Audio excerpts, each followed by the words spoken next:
love you. But they want to know, when are you dropping your OF? Me? No. JackDoherty didn't just fall off. He got erased from relevance. Everyone saw it coming too. This is the same guy who built his whole career off harassing strangers, wrecked a McLaren on a live stream like it was nothing, and treated his girlfriends like marketing tools instead of people. Now look at him, sitting back at his mom's place, begging for Instagram follows like some washed-up influencer who finally learned what karma feels like.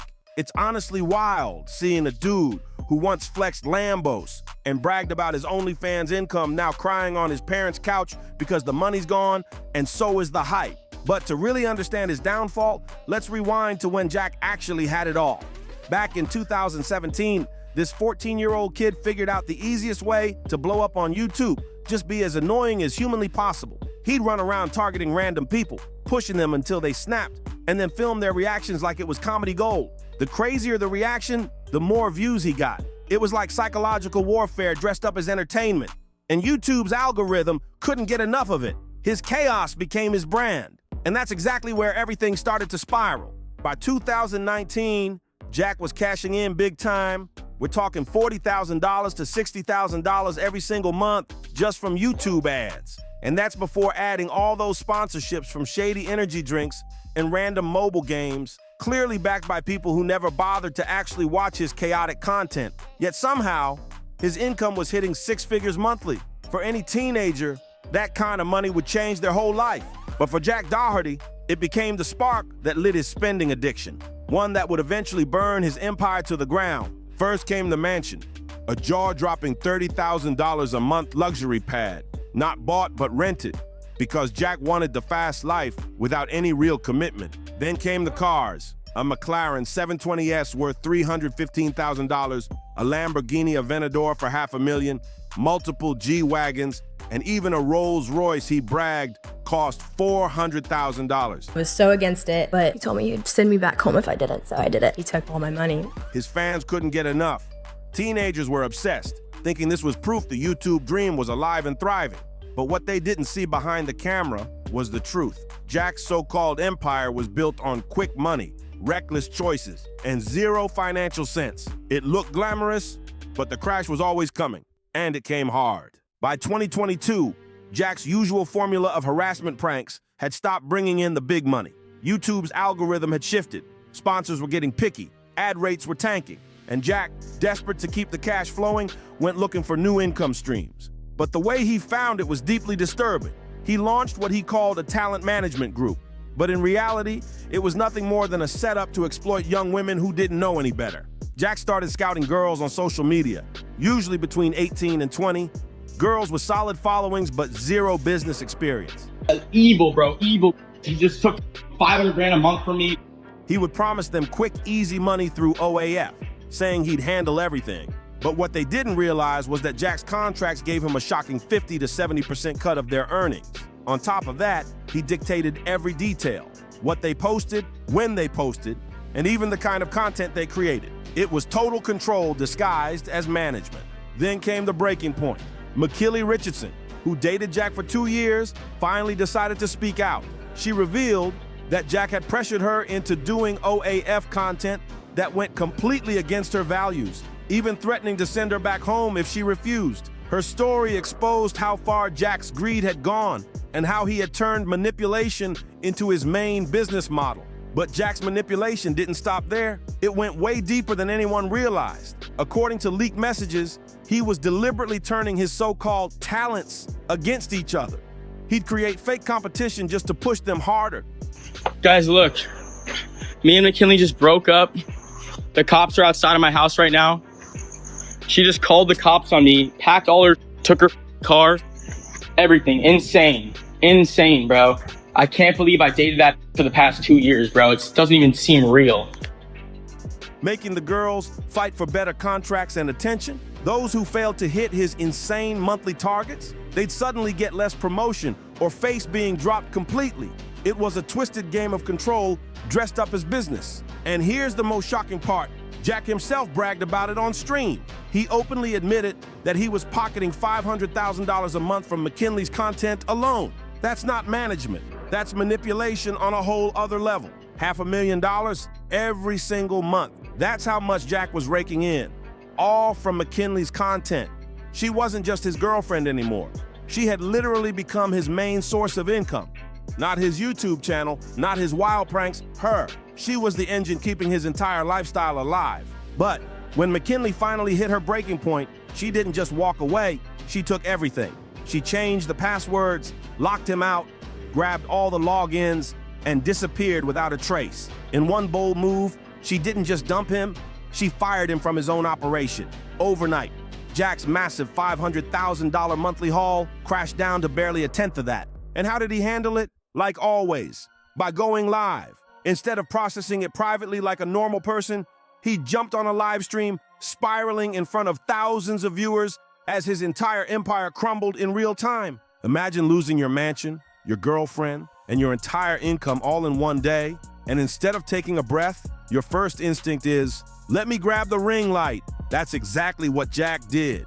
Rather than dealing with it privately, he fired up a live stream and went off for hours, showing screenshots and receipts like he was filing a refund request. I've done everything for this girl more than I've done more for this girl than I've done myself. She's changed me so much, and I make so many sacrifices for her. You guys seen, like, I sacrificed my content for this girl. Like, I sacrificed my business for this girl. I made her my business. He ranted about how he supposedly did everything for McKinley and that she should have been grateful just to be with him. It was pure ego mixed with desperation, and everyone watching could see it. Bro really turned his girlfriend into a full-blown business asset, like she was just another part of his brand. He actually thought he pulled off some genius move, but in the end, she played him at his own game and walked away with everything. But let's be real, McKinley wasn't the first girl to leave his so-called OAF empire. She was just the last one keeping the entire circus from collapsing. The moment her followers dipped and the cash flow slowed, Jack finally had to face the truth. His empire wasn't built on success. It was built on quicksand and Wi-Fi. With his income streams gone, he was burning through about $90,000 every month while barely scraping in $15,000 from his dying YouTube channel. The math wasn't mathing anymore, and reality was hitting hard. The mansion rent was due, his employees needed their checks, the supercar payments were piling up, and Jack had no idea how to keep up the illusion. So what did he do next? Exactly what every desperate influencer does when the cash runs dry. He jumped headfirst into crypto scams. It was his final attempt to chase fast money, and it went downhill fast. Jack went all in on the scam, and he wasn't even subtle about it. He started posting fake screenshots showing massive profits, trying to make it look like he'd struck gold. Then he paid other influencers to hype up the same coin, creating fake buzz across social media. He even claimed that big crypto exchanges were interested in listing it, making the whole thing seem legit when it was nothing but smoke and mirrors. And for a while, it actually worked. The coin's value skyrocketed by thousands of %. His Discord was on fire, filled with fans bragging about huge wins, posting screenshots of their fake success stories. But what no one realized was how dark it would get. Kids were taking out loans, emptying savings accounts, even stealing from their parents just to buy more of Jack's worthless tokens. Then came the crash. Blockchain data later exposed that Jack and his inner circle had secretly sold off 87% of their holdings in just 48 hours. Hey guys, today's gonna be the craziest day in crypto meme coin trading history. I'm very excited for today. I'm holding to a $100 million market cap on live, so make sure you guys tune in. You don't want to miss it. Causing the coin to plummet by 96%. Thousands of his loyal fans, many of them miners, watched their investments turn into dust overnight. Reports estimate his followers collectively lost over $2.8 million, while Jack personally pocketed around $1.2 million from early sales. The crypto world didn't mince words. They labeled it one of the most shameless rug pulls of 2024. But Jack had already moved his money offshore, acting like he was untouchable, like the law couldn't even reach him. What he didn't realize, though, was that while he was busy scamming his fans, his own reckless lifestyle was about to come crashing down, literally October 15th, 2024. That was the day JackDoherty's entire empire started to crumble. He was live streaming on Kick, flying through downtown Miami in his McLaren, completely ignoring the fact that it was pouring rain. It wasn't just a drizzle. It was one of those heavy Florida storms that make experienced drivers pull over and wait it out. But not Jack. He wanted chaos. And that's exactly what he got. The speedometer hit 78 miles per hour before he lost control. The car hydroplaned for nearly 150 feet before smashing into a concrete barrier. The impact was brutal. The carbon fiber chassis twisted, every airbag deployed, and the windshield shattered into pieces. It looked like something out of an action movie, except this was real life, and someone could have died.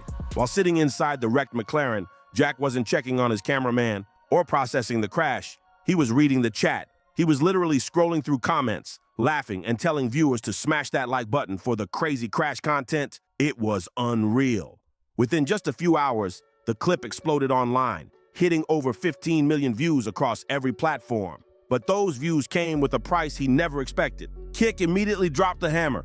Permanent ban for endangering lives on stream. His $70,000 monthly paycheck gone overnight. Then one by one, every major brand followed. Energy drink companies, mobile game sponsors, fashion lines, and tech brands all cut ties instantly. Nobody wanted their name attached to a reckless streamer who nearly killed someone live. Between October and December 2024 alone, Jack lost around $1.8 million in confirmed sponsorships, all gone in a flash. But it got worse. State Farm stepped in and denied his insurance claim. Hey, listen, man. I just crashed my car. I lost 200 grand. I need to make my money back somehow. Citing reckless endangerment while producing commercial content. The mansion gone, the luxury cars repossessed one by one, the employees all laid off because there was no money left to pay them, and Jack, the self-proclaimed millionaire, ended up right back where it all began, living in his mom's house. Some people think it's a joke or just another one of his trolling stunts, but come on. The signs are all there, and the proof doesn't lie. We've watched the chaos unfold, and it's clear that this fall from grace isn't temporary. It's his new reality. Even now, with his empire in ruins and his reputation destroyed beyond repair, Jack still hasn't learned a thing. He's out here trying to pull off the same old tricks, promising cash to anyone who follows him on Instagram, scribbling people's names on his wall like it's some kind of reward, and teaming up with shady collaborators just to stay relevant. It's desperate, it's sad, and it shows exactly how far he's fallen. That's when you know you're truly down bad. Jack's officially run out of real ways to make money, and now he's crawling back to the same tired formula that started it all. Those messy harassment pranks. He's back on the streets, bumping into random people with his bodyguard trailing behind, trying to stir up drama just to get a few viral clips. But this time, the internet isn't buying it. No one's tuning in to be entertained anymore. They're watching to see his downfall. And that's a completely different kind of attention. JackDoherty's rise and fall isn't just one influencer's messy story. It's a full-blown lesson about the dark side of internet fame. His entire career was built on exploitation, manipulation, and controversy. And eventually, it all caved in on itself. For years, he convinced people that being heartless, reckless, and toxic could make you rich and famous. He made millions believe that harassing others, running scams, and treating people like props was the key to success. But here's the truth. The bill always comes due. Jack didn't just get unlucky. He got exposed by his own camera, his own ego, and the same wild lifestyle he once glorified. The downfall wasn't random. It was karma, plain and simple. When you turn your relationship into a brand, your girlfriend into a business asset, and your fans into walking piggy banks, you can't act surprised when they all cash out and walk away. JackDoherty built his empire on manipulation and chaos, and in the end, that same chaos came back for him, tenfold. So tell me, what do you think about JackDoherty's downfall? Drop your thoughts in the comments below, and don't forget to like, share, and subscribe. There's way more crazy influencer drama coming your way.